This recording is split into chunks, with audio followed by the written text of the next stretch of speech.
E estamos de volta a mais um Café com Política, que é a organização do Sindileges e do Sindijus, que juntas decidiram entrevistar candidatos a deputado federal, deputado distrital e também a senador pelo Distrito Federal. E voltamos agora com a Adriana Faria, que é candidata a deputada distrital pelo Partido Patriota e também é servidora pública federal. Tudo bem, candidata? Tudo bem.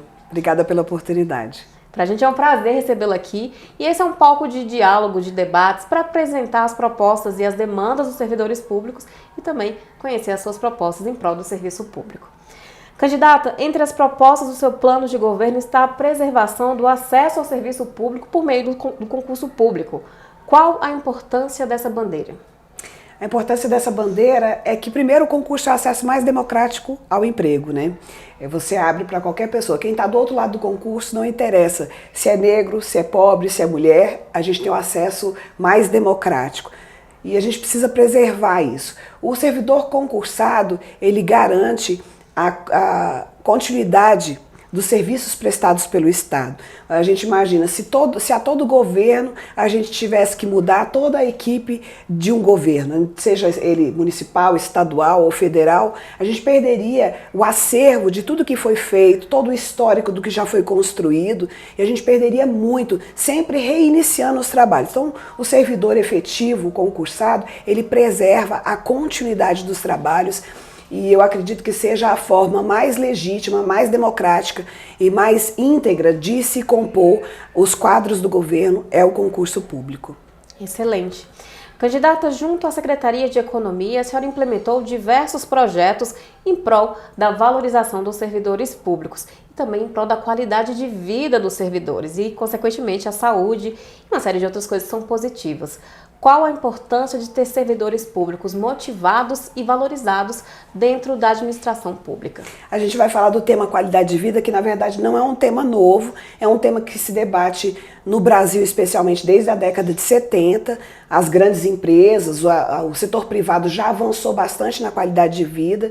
Eu sou servidora pública federal, sou do Tribunal de Justiça. A gente tem um pouco de avanço no judiciário em relação à qualidade de vida, alguns programas que já foram implementados, e o GDF realmente estava bem deficitário nessa área. Eu tive a grata oportunidade de ser secretária executiva de qualidade de vida e conseguir avançar um pouquinho mais nessa temática. Nós conseguimos inclusive uma certificação ouro para o GDF, a única instituição pública finalista no Prêmio Nacional de Qualidade de Vida, e porque nós lançamos aí 3 meses de evidências com os programas que a gente trouxe. Berçário, que nunca tinha tido no GDF, com mais de 50 anos de serviço público, a gente implementou.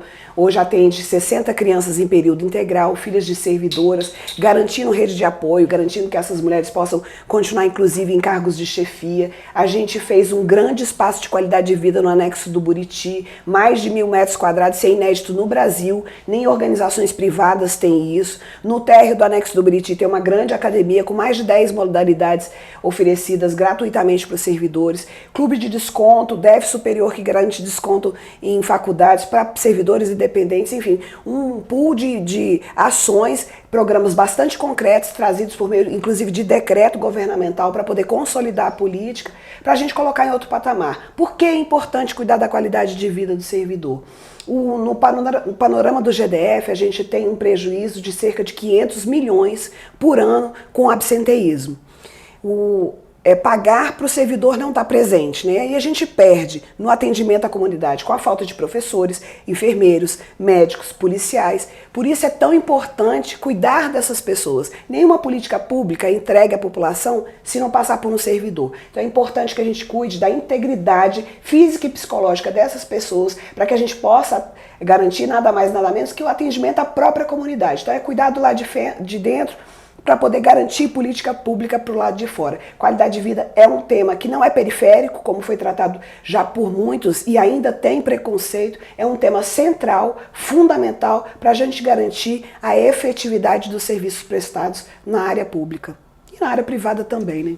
Em todas as áreas, né? Eu acho que na área privada também, porque não é justo ter um profissional que você paga todo mês e no fim das contas ele falta muito, acaba dando mais prejuízo do que contribuindo para os trabalhos. E eu digo que não precisa nem ser romântico para gostar dessa pauta, não. Pode ser bastante pragmático, inclusive, porque qualidade de vida é a seguinte matemática: bem-estar igual a produtividade. E todo mundo que presta serviço vai querer produtividade, né? E o serviço público não pode ser diferente. Excelente, candidata. Candidata, a senhora também defende a redução dos cargos comissionados terceirizados. Por quê? Exatamente pela lógica do concurso, né? Quando eu tenho muitos cargos comissionados de acesso externo, eu acabo criando um corpo de servidores muito transitório, né? E que muitas das vezes não tem o preparo necessário para o desempenho das funções. É o que a gente observa em todas as esferas, né? Municipal, estadual e federal, que às vezes tem gente que vem de fora e realmente não tem as habilidades necessárias e a gente perde muito na eficiência do serviço público também. Às vezes vem um gestor de fora que pouco conhece do trabalho que vai ser desenvolvido. Obviamente os cargos comissionados são importantes também, tem um papel importante, que a gente precisa trazer uma expertise de fora, alguém que seja efetivamente de confiança daquela pessoa que assumiu um cargo estratégico, mas a gente preservar concurso público, servidores efetivos, desenvolvendo as atividades fins do Estado, é de fundamental importância para manter continuidade e eficiência no serviço público. Por isso eu defendo mesmo redução de cargos comissionados para servidores externos. A gente precisa redirecionar esses cargos para servidores efetivos, que já conhecem toda a história do órgão, que tem ali mais condições realmente de desenvolver um bom trabalho. E é claro, a terceirização não pode abranger as carreiras que são as atividades típicas mesmo do Estado ali para desempenhar. A gente precisa preservar isso para concurso público e para servidor efetivo. Excelente. Candidata, há outras bandeiras suas voltadas para a equidade de gênero, equidade entre homens e mulheres e também para a melhoria de condições para crianças, jovens, idosos e deficientes. A senhora pode falar um pouquinho mais sobre isso? A gente fala de vulneráveis de uma maneira geral, né?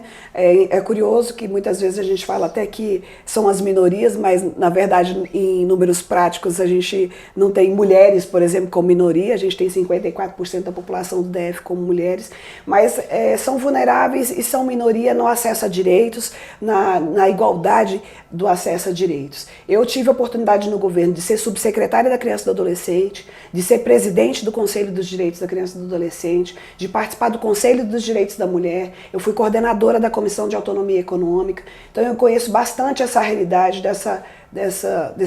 a gente fala dessa população mais vulnerável. No DF, infelizmente, o panorama para crianças e adolescentes ainda é de muito abandono, de muita violência. Então há uma exigência enorme de políticas públicas bastante efetivas nessa área. A gente tem recursos, por exemplo, do Fundo da Criança e do Adolescente, que precisam ser adequadamente investidos nessa área, porque a gente muda o panorama. Para mulheres, a gente ainda tem um panorama ainda de muita violência, de falta de acesso a emprego, de falta de acesso a estudo e do machismo estrutural que está em todas as organizações. Idosos, a gente precisa se preocupar preponderantemente com isso. Em 2030, a gente vai ter uma população mais idosa do que jovem no Distrito Federal e a gente vai ter que começar a refletir se esses jovens vão conseguir manter economicamente a vida da cidade. Então a gente precisa começar a vencer o preconceito dos 50 a mais, e aí eu me incluo, né? Porque ainda há um grande preconceito da produtividade dessas pessoas, do quanto elas podem contribuir economicamente para a cidade, e isso precisa mudar. Nós precisamos trabalhar com ocupação, lazer e acesso a emprego para essas pessoas também. Pessoas com deficiência ainda têm muito a alcançar no Distrito Federal. Você pode andar pelas ruas, nem mesmo a acessibilidade a gente tem garantido para essas pessoas. A facilidade de circulação pelas ruas é um direito de qualquer pessoa, seja uma pessoa com deficiência transitória ou permanente. Quem passa, por exemplo, um acidente, tudo, às vezes tem que andar de muleta ou de cadeira de roda, aí se depara com a dificuldade que é uma pessoa com deficiência no dia a dia. E a gente tem um exemplo bastante interessante. Quando a gente fez o espaço de qualidade de vida no 16º andar do anexo do Buriti, não havia lá um elevador de acesso. Então a primeira coisa que a gente fez foi uma plataforma de acesso ao 16º para que qualquer pessoa pudesse usufruir daquele espaço. Quando a gente fez a inauguração, eu tive a oportunidade de estar com o secretário da Pessoa com Deficiência, o secretário Flávio, e ele me disse uma coisa que foi bem impactante. Adriana, quando a gente não tem acesso a um lugar, a gente deixa de existir naquele lugar. E isso é muito grave, né? Nenhuma população pode conceber que alguém possa deixar de existir em algum lugar por falta de acesso. Isso é só um dos aspectos das pessoas com deficiência. Aí eu falo de acesso a lugares de locomoção, mas a gente fala de acesso a emprego, de respeito, enfim, muitos temas que a gente precisa tratar e a gente precisa melhorar como sociedade. Melhorar como sociedade é implementar debate, é discutir essa temática e é colocar políticas públicas efetivas nessas áreas. E esse é um compromisso meu, com certeza, porque faz parte da minha história. Perfeito, candidata.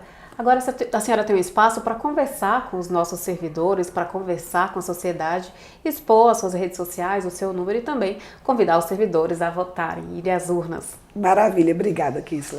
Bom, eu estou aqui participando do Café com Político, uma iniciativa maravilhosa do Sindileges e do Sindijus. Eu vou agradecer essa oportunidade. É um espaço democrático, né?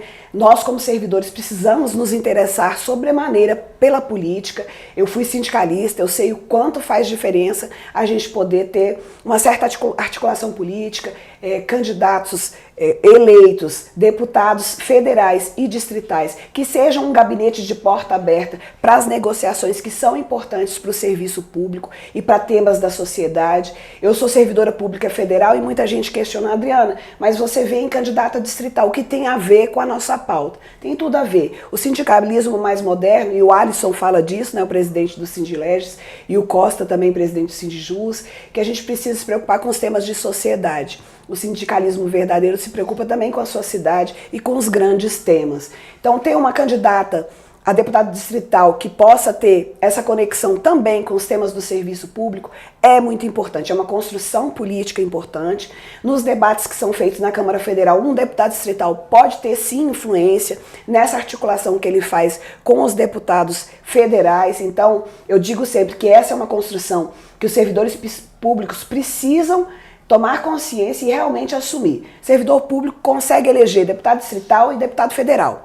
Consegue eleger senador e até presidente da República. Então a gente precisa se engajar e assumir esse compromisso de ter representantes. Não é para ser representado, né? Eu preciso ter alguém que eu possa me enxergar e que possa defender os meus direitos. Então eu me coloco aqui como uma representante do serviço público para atender não só as temáticas de servidores, que a gente diz às vezes corporativas, mas para atender temáticas de sociedade, para representar um serviço público eficiente que vai fazer bem para a nossa comunidade e para a nossa sociedade. Então é assim que eu me coloco. Por isso eu peço a vocês esse voto de confiança. Podem ter certeza que eu serei combativa bastante mesmo. Eu falo que eu não tenho promessa, eu tenho compromisso com as pautas e é isso que eu coloco. Então eu peço a vocês esse voto de confiança e a oportunidade de estar lá representando os servidores, o serviço público e as melhorias que a nossa sociedade aqui no Distrito Federal merece. Por isso eu peço o voto em Adriana Faria, o número é fácil de gravar, é 51234.